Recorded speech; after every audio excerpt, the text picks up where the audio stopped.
Welcome back to I Know a Guy Bicycles Hanging Out with the Guy series. Hi, I'm Justin, the guy. So I have a top 20 list of checklists I do when I purchase bikes, and I have that as a blog and so forth. And this is going to be step number, I believe, 5. Inspecting the frame and fork. So that's kind of hard to do in the field, and even I miss a few things when I'm looking at them. It's just one of those things where you just don't have the ability of seeing it out there with other parts and distractions and what have you.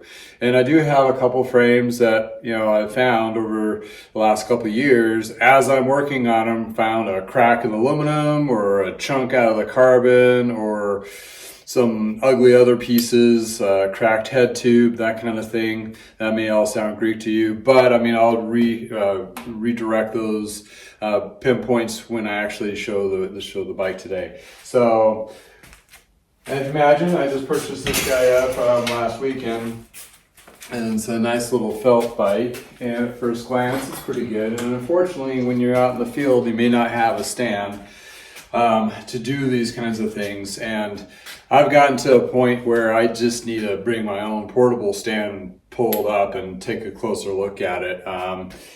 These are not as great as anymore to crawl around with a frame and that kind of thing and look kind of weird when I'm doing it. So I put it on the stand, it looks more professional.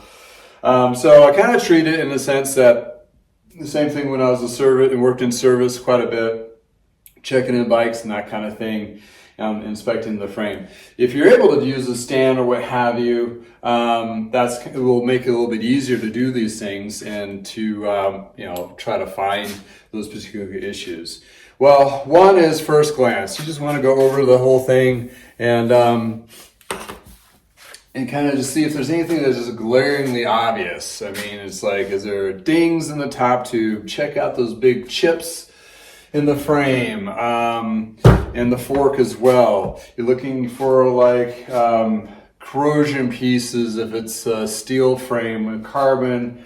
If you see a chip on there, tap on it. So with my ring, any kind of a chip or anything, I kind of just tap the carbon, and if you hear like an instant thud sound compared to the area that you're tapping, it's different. That may be a sign of compromised carbon, and that's where it can get a little tricky. Carbon, it's one of those things that's a lot of people are afraid of it being a used bike, and you don't really need to be. And carbon's really a strong material, so even though it may be something that might be not as structurally strong as you can tell, but it still looks fine, it's probably fine.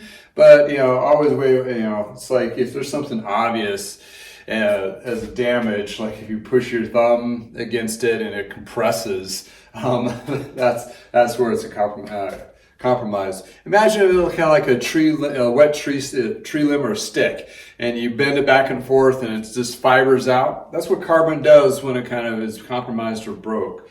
In carbon, don't clamp anything on it. That's where I've seen a couple frames of mine. It's like, I know they put one of those kickstands on there or something that just crushed the carbon. So, carbon's not really designed to clamp onto per se. So, versus aluminum steel. So anyway, going back to my original inspection. So I'm looking at the frame. This one has a big old sticker on the top of it. I'm going to check that out and see if there's, anything. Obviously you don't want to peel off the sticker in front of the person who's trying to sell the bike to you, but you want to kind of feel it, make sure there's like no major ding or dent that they're trying to cover up with aluminum. Try to look at the stickers that are from the manufacturers, see if they are still in pretty good condition, that kind of deal. What's been getting me lately is I haven't been looking underneath the bike. So if you get the same upside down, you can put it upside down in the field too, and take a look underneath the top tube. Sometimes you'll see some wears or dings from bike racks usage, that kind of thing. Also road contaminants underneath the down tube. Also, this gives you a chance to look at the bottom bracket area and see where, if there's like any rust or contaminants there as well, and the chain stays as if it's pretty clean. And this guy is actually pretty clean. I don't see very many major dings or scratches and that kind of deal. The two carbon frames that I came across that I missed were under the seat stays, but they were like underneath. So the only reason I found them is when I had the bike completely stripped and my cloth, when I was cleaning it, it caught on the cloth. And I was like, what is this? And I was like, oh man, there it is. There's a big old soft spot in the carbon. And the last one more recently was under the chainstay here, right underneath the cable guide. Big old ding. The rest of the frame was immaculate, and the owners did not have no idea that it was there. So somewhere along the line it got damaged. So I'm looking at those 3 frames to be fixed. The other one was hidden behind the wheel here on the seat tube, and I thought it was just dirt, and once I cleaned it off, it was damaged. So those are the kinds of things you're looking for when you're inspecting the frame.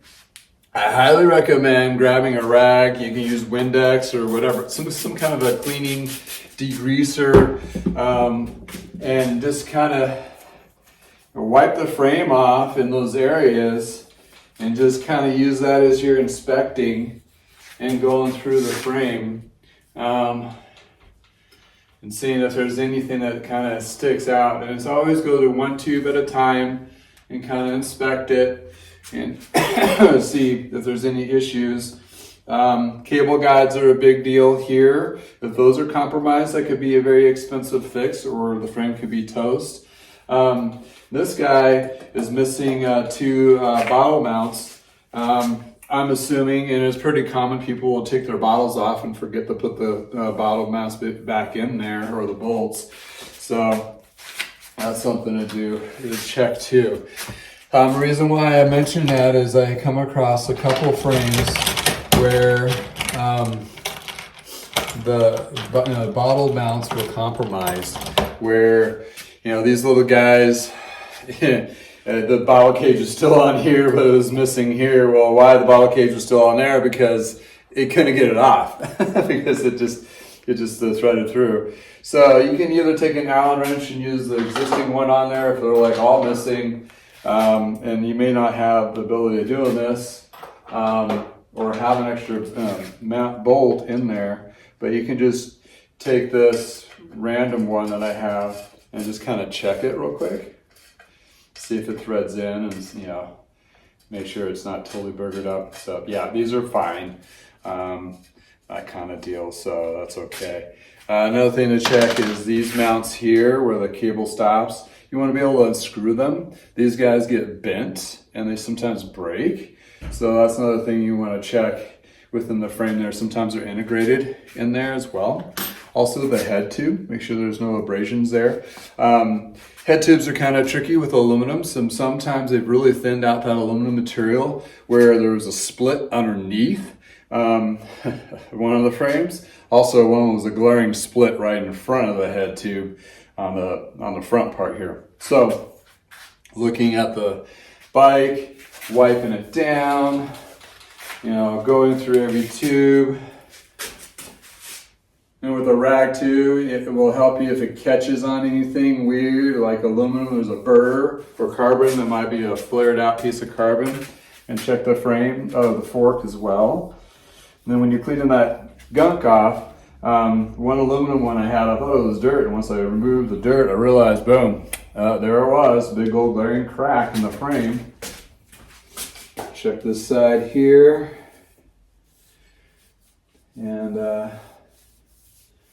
to me it's looking pretty good. I don't have any dings, some scuffage areas where it can I'll be able to clean those up. So this gives the opportunity also to fill the frame and the surfaces and making sure they're smooth. If you really want to go crazy, this kind of weirds people out when you're buying it, but you can take the wheels off.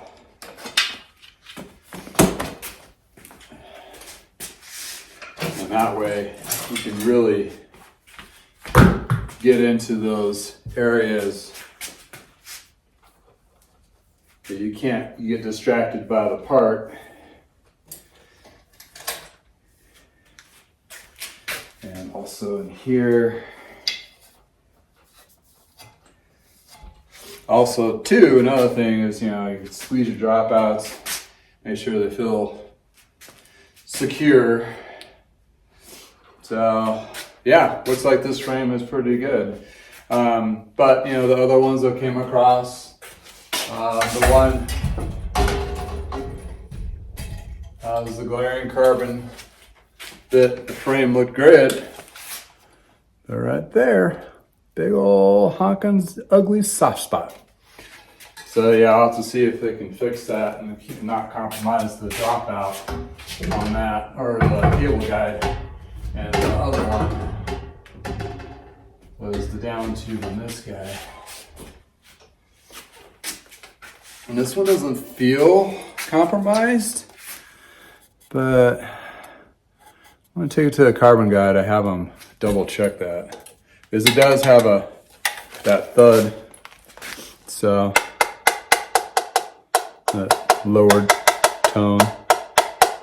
That's what I'm talking about. It should be like ding, ding, ding, ding, and then you hear that thud, like I mean, it's a small spot, so, and fixing carbon, I mean, the carbon spot where they fix is probably going to be stronger than it was there before.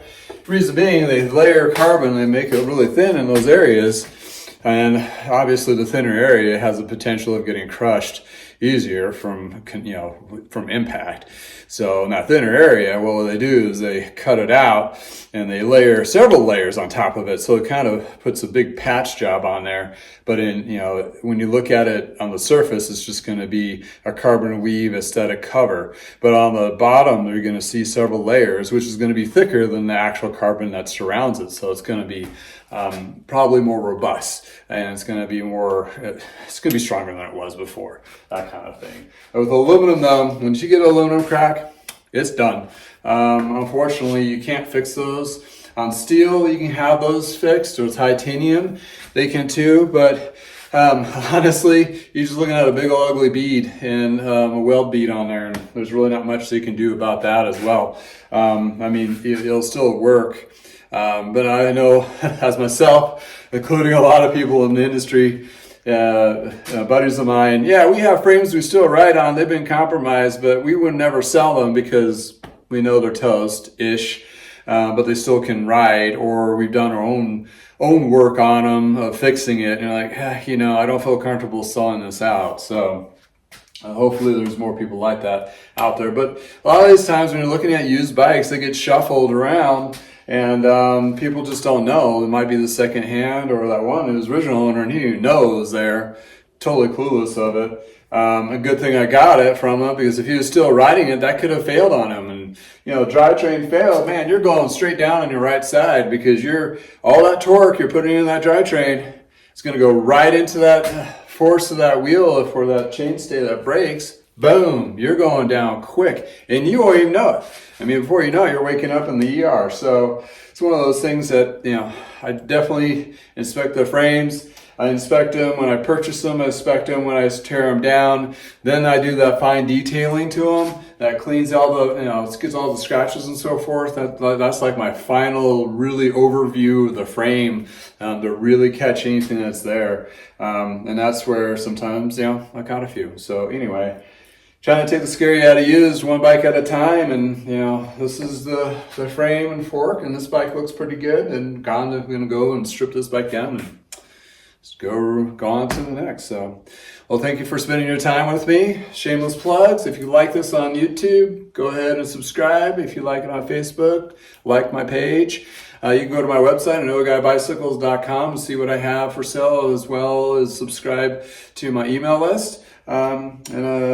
Hope you do so, and if not, that's okay too.